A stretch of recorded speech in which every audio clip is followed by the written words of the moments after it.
Dalam bahasa Indonesia, selamat pagi. Dalam bahasa Jepang, ohayo gozaimasu. Dalam bahasa Jawa, sugeng enjing. Dalam bahasa Korea, johan asimilyo. Dalam bahasa Inggris, good morning. Dalam bahasa Prancis, bonjour. Kalau kita sebagai umat muslim mengucapkan Assalamualaikum warahmatullahi wabarakatuh. Halo semuanya, perkenalkan nama saya Adri Syaika Ramadhani, absen 4. Halo semuanya, perkenalkan nama saya Eva Apriliawati, absen 11. Dan perkenalkan nama saya Winda Lestari, absen 34. Halo, aku Maulida Nurul Aulia dari absen 18. Halo, saya Nawaf Nizar Asmiraya dari absen 21. Halo, perkenalkan nama saya Alvan Akbar dari absen 2.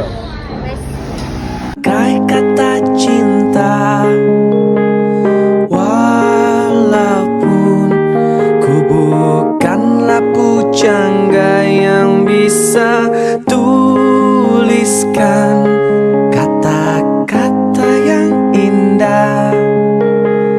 Nyatanya tak ada nyali untuk ungkapkan. Sakitnya bersatu nih.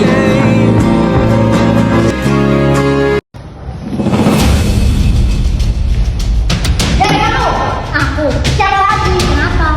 Aku lihat akhir-akhir ini kamu suka sama Reza.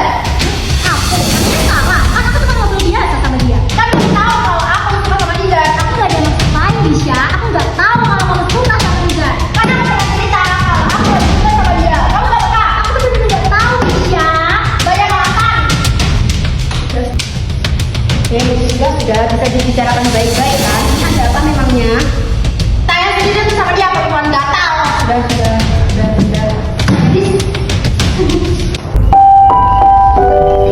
Lihat ini.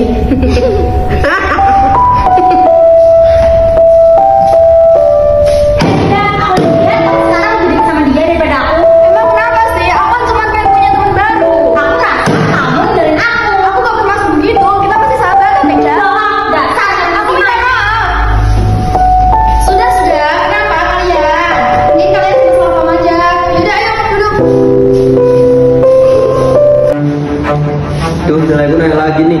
Kayaknya Mang Walik pinter sendiri dari kelas ini. Kamu berapa aja? Gue cuma dapat 70 nih, padahal udah usaha di semalaman. 70 loh. Inilah apaan? Makanya kalau belajar jangan sambil main HP. Apaan sih, lo pikir lo doang yang hebat? Gak semua orang sebelum kamu kali, gue juga udah usaha semalaman. Udah aja gak cukup kalau otaknya gak nyampe. Nah ya, kamu gak perlu ngerendahin orang lain kali. Cuma pintar kalau sombong.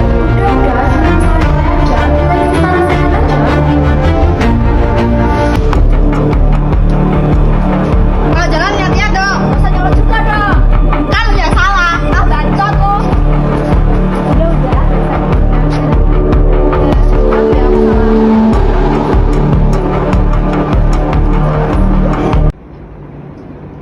Dalam pandangan agama Islam, pertengkaran antar remaja adalah perbuatan yang sangat tidak baik karena dapat menimbulkan permusuhan, putusnya tali persaudaraan, dan merusaknya ukhuwah. Al-Quran sangat melarang agama Islam untuk saling berbantah-bantahan. Sebagaimana firman Allah Subhanahu wa Ta'ala dalam Al-Quran Surat Al-Anfal ayat 46 yang artinya adalah, dan janganlah kamu berbantah-bantahan yang menyebabkan dirimu menjadi gentar dan hilangnya kekuatanmu. Selain itu, Allah Subhanahu wa Ta'ala juga menegaskan sekali lagi dalam Al-Quran Surat Al-Hujurat ayat 10 yang artinya adalah bahwa sesama mukmin adalah bersaudara, sehingga harus didamaikan apabila terjadi perselisihan. Rasulullah Shallallahu Alaihi Wasallam pun melarang umatnya untuk saling membenci, iri, dan bermusuhan. Oleh karena itu, kita sebagai remaja yang baik harus dapat mengendalikan emosi serta menjauhi pertengkaran dan mengutamakan perdamaian dan saling memaafkan. Terdapat hadis dari riwayat Bukhari Muslim yang berbunyi, la tabaghadu wa la tahasadu wa la tadabaru wa qudu ibadallahi ikhwana, yang artinya, dan janganlah engkau saling membenci, saling iri, dan saling bermusuhan, dan jadilah engkau hamba Allah yang bersaudara. Dari dalil tadi, pertengkaran dilarang dalam Islam, termasuk bagi remaja karena dapat merusak ukhuwah, menimbulkan permusuhan, dan menghilangkan keberkahan. Nah, terdapat larangan berbantah-bantahan yang sebagaimana dijelaskan dalam surat Al-Anfal ayat 46 yang berbunyi, wala tanazza'u fatafsalu wa tadhaba rihukum fasbiru innallaha ma'as-sabirin. Dan janganlah kamu berbantah-bantahan yang menyebabkan kamu menjadi gentar dan kehilangan kekuatan. Sesungguhnya Allah bersama orang-orang yang bersabar. Nah, kemudian juga terdapat perintah berdamai ketika sedang berselisih yang sebagaimana dijelaskan dalam surat Al-Hujurat ayat 10 yang berbunyi, innamal mu'minuna ikhwatun fa'aslihu baina akhwaikum wattaqullaha la'allakum turhamun, yang artinya sesungguhnya orang-orang mukmin itu bersaudara. Karena itu damaikanlah antara keduanya saudara dan bertakwalah kepada Allah agar kamu mendapatkan rahmat. Berikut dampak negatif dari perbuatan itu. Yang pertama adalah hubungan pertemanan menjadi renggang. Sahabat bisa menjadi musuh karena salah paham. Yang kedua, prestasi belajar menurun. Konsentrasi terganggu karena pikiran yang tidak tenang. Ketiga, yaitu emosi makin labil. Remaja menjadi mudah marah, membenci, bahkan sampai dendam. Keempat, yaitu perpecahan kelompok. Kelas atau pergaulan antar teman jadi tidak harmonis. Yang kelima adalah terjerumus ke perilaku buruk, misalnya perkelahian fisik, tawuran, maupun bullying.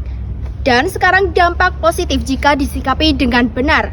Yang pertama, mengendalikan diri. Remaja belajar mengendalikan amarahnya. Yang kedua, melatih kedewasaan. Remaja belajar menyelesaikan masalahnya dengan baik. Yang ketiga adalah meningkatkan sikap saling memahami. Setelah konflik selesai, hubungan akan menjadi semakin erat.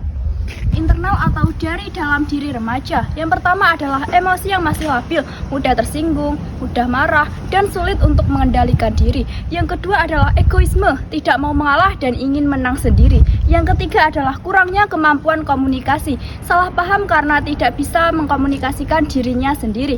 Yang keempat adalah rasa iri atau cemburu, bisa terhadap teman dekat, prestasi, maupun hubungan pertemanan. Dan yang terakhir adalah pencarian jati diri. Remaja masih seringkali mencari identitas diri sehingga mudah tersulut konflik dan emosional. Faktor eksternal atau dari luar diri remaja. Yang pertama adalah lingkungan pergaulan, teman sebaya yang sering memprovokasi atau memengaruhi. Yang kedua adalah persaingan di sekolah, nilai, ranking, dan prestasi yang sering menjadi pemicu. Yang ketiga adalah masalah percintaan, timbulnya rasa suka terhadap orang yang sama. Yang keempat adalah media sosial, seringkali salah paham karena chat, komentar, maupun postingan. Dan yang terakhir adalah lingkungan keluarga. Lingkungan keluarga yang kurang harmonis seringkali membuat remaja menjadi anarkis dan egoisme. Perkelahian antar remaja memiliki banyak dampak buruk, baik untuk diri sendiri maupun untuk orang lain. Berikut adalah dampak-dampak dari perkelahian antar remaja. Yang pertama adalah masalah percintaan. Susah fokus belajar karena pikiran terganggu. Pertemanan menjadi rusak dan saling tidak percaya, munculnya rasa kecewa, marah, dan sedih berlebihan. Yang kedua ada cemburu dalam pertemanan. Persahabatan bisa hancur, muncul gosip dan suasana menjadi tidak nyaman, jadi minder dan berasa sendirian. Yang ketiga persaingan akademik. Suasana belajar menjadi tegang dan tidak nyaman, hilangnya semangat kerjasama, timbul iri, stres, dan saling menjatuhkan. Yang keempat ada ketidaksengajaan.